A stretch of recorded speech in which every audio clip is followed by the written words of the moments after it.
जैसे हमारे यहाँ कोई खुशी होती है या कोई गम होता है, तब हम लाडली जो को या लाल जो को, जिन्हें हम बेटा या बेटी मान के सेवा करते हैं, हम उन्हें कैसे छोड़ सकते हैं उस टाइम में? छोड़ना थोड़ी है।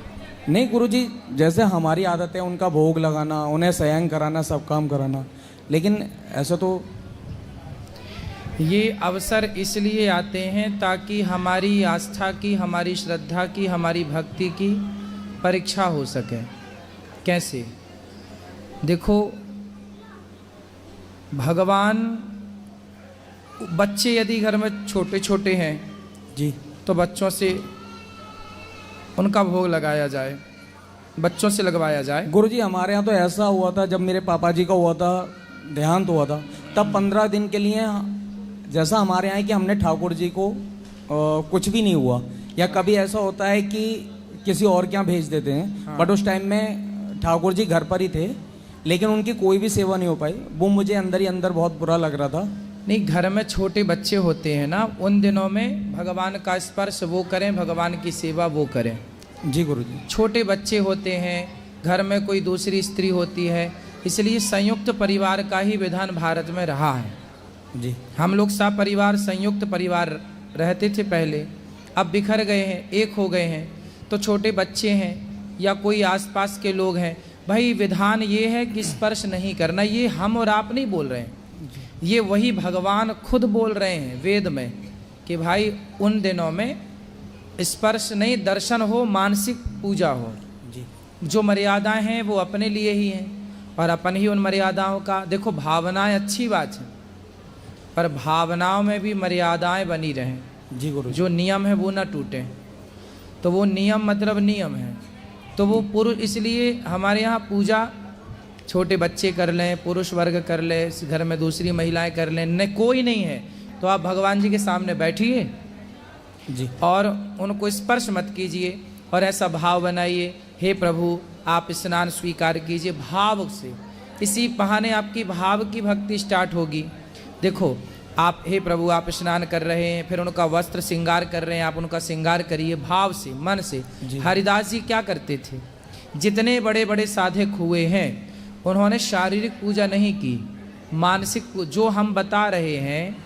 आप सारी जिंदगी शारीरिक पूजा ही करोगे क्या? भाई सारी जिंदगी कक्षा 5वीं ही पढ़ोगे, कभी तो 6वीं में भी जाओगे, 10वीं में भी जाओगे। तो शारीरिक पूजा से हमें मानसिक पूजा की ओर जाना है। तो स्त्रियों की जो अशुद्धि के 7 दिन हैं उनमें उनका यही कार्य है कि वो शारीरिक पूजा से अब मानसिक पूजा में आ जाएं। तो मानसिक पूजा, मानसिक रूप से भाव से भगवान को भोग लगाओ, मानसिक रूप से ही उनका श्रृंगार करो, मन से भाव से। जैसे हरिदास जी भगवान का श्रृंगार करते थे मानसिक। बड़े बड़े संतों की कथा है मानसिक पूजा की। हम कथा में 7 दिन में मानसिक पूजा भक्तों से कराते भी हैं, प्रैक्टिकली कराते हैं।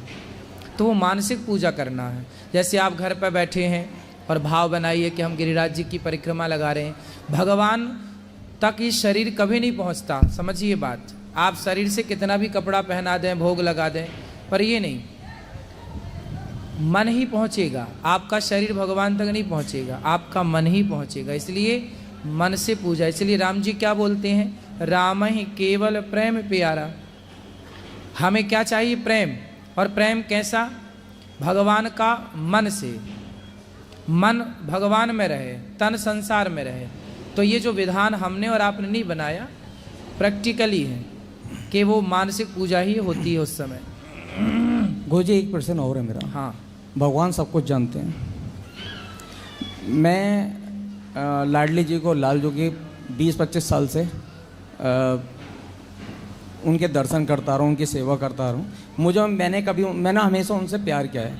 लेकिन मैं भोलेनाथ बाबा से मैं श्रृंगार करता था, उनका डेली अभिषेक करता था। मैंने भगवान के सामने बैठ के कुछ मांगा, उन्हें पता है, उन्होंने मुझे आगे उन्हें पता है कि ये काम मेरा नहीं हो सकता, उन्हें वो मुझे नहीं देना चाहिए था। उन्होंने वो मेरी इच्छा भी पूरी करी, लेकिन वो आगे सफल नहीं हुआ। लेकिन वो तो जानते हैं ना, अगर उन्हें लगता है कि वो मेरे लिए सही नहीं था तो मुझे नहीं देना था, और अगर देना था उन्हें तो फिर उसे आगे सही करना था। किस विषय में बात कर रहे हैं, खुल के बोलिए। क्या- गुरु जी, मेरा एक प्रतिष्ठान है संबल में, हाँ। कल की नगरी, जहाँ अभी आप आ रहे हैं। अभी हम नहीं आ रहे हैं, आना था पर अभी नहीं आ रहे हैं। अच्छा। फिर तो मेरी एक शॉप है, अच्छी चलती है, बहुत अच्छी चलती है। ठीक है। मेरी इच्छा हुई कि मैं एक अपना एक ब्रांच और खोलूँ उसकी। मैंने भोलेनाथ बाबा से मांगा। पहले वो उन्होंने मुझे बहुत टाइम तक नहीं दिया, फिर मैंने एक दिन बाबा से जिद करी कि बाबा प्लीज़ मुझे आप कर दीजिए ऐसा। उन्होंने मुझे अचानक ही वो शॉप मुझे करा दी। मैंने वहाँ शुरू करा।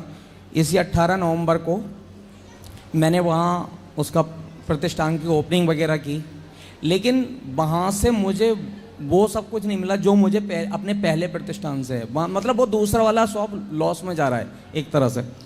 तो पहले वाली में संतुष्ट रहो ना। तो वो मैं वही तो कह रहा हूँ ना कि उन्हें नहीं देना था फिर। अच्छा, जब नहीं दे रहे थे आपको तब भी शिकायत थी, तो क्या दे हुआ? दिया बच्चे तो माँ बाप से शिकायत करते ही हैं ना। तो भी शिकायत है? नहीं, बच्चे तो करते ही हैं शिकायत। समझदार बच्चे नहीं करते। समझदार बच्चे कभी शिकायत करते ही नहीं है। तो कोई नहीं, वो थैंक गुरु यू करते हैं सिर्फ। गुरुदेव भगवान, हम थोड़ा सा रो के चुप हो जाते, सुनो, नहीं देते। इसलिए भक्ति के सिद्धांत पर विचार करो। भक्ति का पहला सिद्धांत है निष्कामता। भक्ति कैसी हो? यदि हमने आपसे कुछ मांग लिया तो फिर वो प्रेम कहाँ रहा, वो तो स्वार्थ हो गया। इसलिए भक्त को भगवान से प्रेम तो करना चाहिए। मैं अपने कान्हा जी से करता हूँ ना, भक्ति तो करनी चाहिए, पर भगवान से कुछ मांगना नहीं चाहिए। मैंने इसलिए अपने लाडली जो लालजू से कभी मांगते ही नहीं। तो मांगा आपने, शिव जी से मांगा। हाँ, शिव जी से मांगा ना, तो शिव जी ने आपको दिया। दिया। अब आपको नहीं फलीभूत हुआ वो, इसका मतलब ये है कि दिया वो भी उनकी इच्छा थी, फलीभूत नहीं हुआ। ये सोचो कम घाटा हुआ। आप जहाँ हो उसमें तो ठीक चल रहा है ना। हाँ, बहुत अच्छा, बहुत अच्छा। तो जो चल रहा उसी में संतुष्ट रहो ना। संतोष आप भी तो रखो। हमेशा दोष भगवान का ही नहीं होता, हमारा और आपका भी दोष। मक्खी गुड़ में गड़ी रहे, पंख रहे लिपटाए, हाथ मलहे और सिर धोने, लालच बुरी बला। सुना कि नहीं ये वाला? सुना है गुरुदेव। फिर अमल करिए ना इनमें, जितना है बहुत है।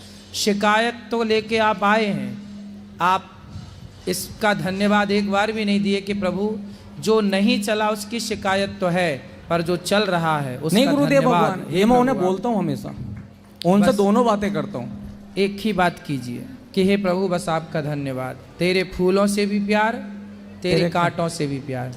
केवल हमने फायदा में देखा और नुकसान में शिकायत की, वो नहीं। प्रभु जो आपकी इच्छा है, और वैसे भी बहुत दे रखा है उन्होंने, परेशान ना होइए। वो आपके लिए था ही नहीं, जबरदस्ती जिद ऐसे की, ही लगता है अब।